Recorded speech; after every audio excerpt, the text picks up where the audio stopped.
नमस्कार दोस्तों, स्वागत है आपका हमारे चैनल कहानियों की दुनिया में वानी में। तो हमारी आज की कहानी है भारतीय सेना के 3 जीवित महापुरुष परमवीर चक्र विजेता। तो चलिए शुरू करते हैं। यह भारतीय सेना के 3 जीवित दिग्गजों की कहानी है जिन्हें परमवीर चक्र मिला। परमवीर चक्र देश का सर्वोच्च वीरता सम्मान है जो सबसे विशिष्ट बहादुरी या सर्वोच्च स्तर की वीरता या आत्म बलिदान, असाधारण साहस और दृढ़ संकल्प के लिए दुश्मन की उपस्थिति में दिया जाता है, चाहे वह जमीन पर हो या समुद्र में या फिर वायु। यहाँ मरणोपरांत प्रदान किया जा सकता है और अक्सर दिया भी गया है। यह भारतीय सशस्त्र बलों की सभी शाखाओं के अधिकारियों, सैनिकों या किसी अन्य सूचीबद्ध कर्मियों को प्रदान किया जा सकता है। परमवीर चक्र पदक ज्यादातर मरणोपरांत प्रदान किया जाता है क्योंकि हमारी बहादुर सेना अक्सर देश की सुरक्षा के लिए अपने जीवन का बलिदान देती है। यह पदक शायद ही कभी जीवित व्यक्तियों को दिया जाता है। राइफलमैन संजय कुमार, सूबेदार योगेंद्र सिंह यादव, सूबेदार मेजर मानव, कैप्टन बाना सिंह परमवीर चक्र पुरस्कार से सम्मानित भारतीय रक्षा प्रतिष्ठान के एकमात्र सेवारत कर्मी हैं। नायब सूबेदार बाना सिंह तैनात किया गया था। पाकिस्तानी घुसपैठ सियाचिन ग्लेशियर क्षेत्र की सबसे ऊंची चोटी 6500 मीटर की ऊंचाई पर हुई थी। नायब सूबेदार बाना सिंह ने अपने सैनिकों को बेहद ही कठिन और खतरनाक रास्ते से गुजारा। वह और उसके लोग रेंगते हुए दुश्मन के करीब पहुंचे, हथगोले फेंकते हुए, संगीन से हमला करते हुए और एक खाई से दूसरी खाई की ओर बढ़ते हुए उन्होंने सभी घुसपैठियों की पोस्ट को साफ कर दिया। उनके इस समर्पित कार्य के लिए उन्हें परमवीर चक्र से सम्मानित किया गया। जिस चोटी पर उन्होंने कब्जा किया उसका नाम बदलकर बाना टॉप रख दिया गया। सम्मान कारगिल युद्ध के समय वह एकमात्र पीवीसी पुरस्कार विजेता थे जो अभी भी सेना में कार्यरत थे।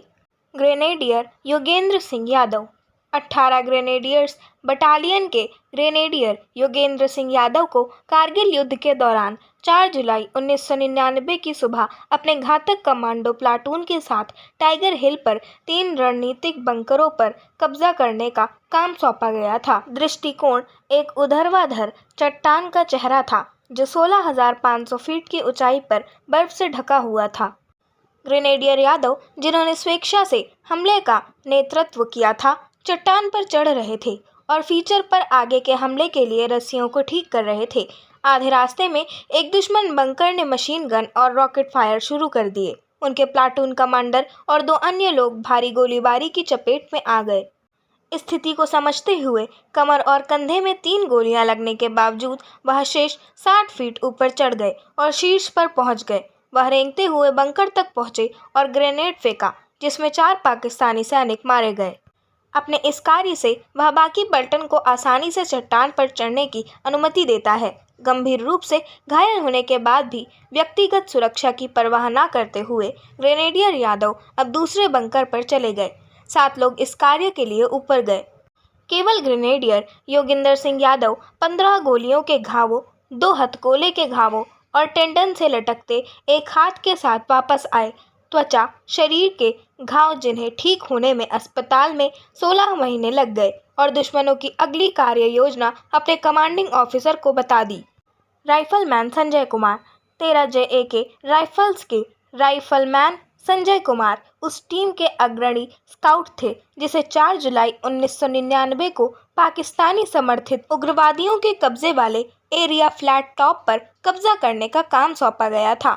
चट्टान पर चढ़ने के बाद टीम को 150 मीटर दूर दुश्मन के बंकर से ऑटो मशीन गन की गोलीबारी में नीचे गिरा दिया गया।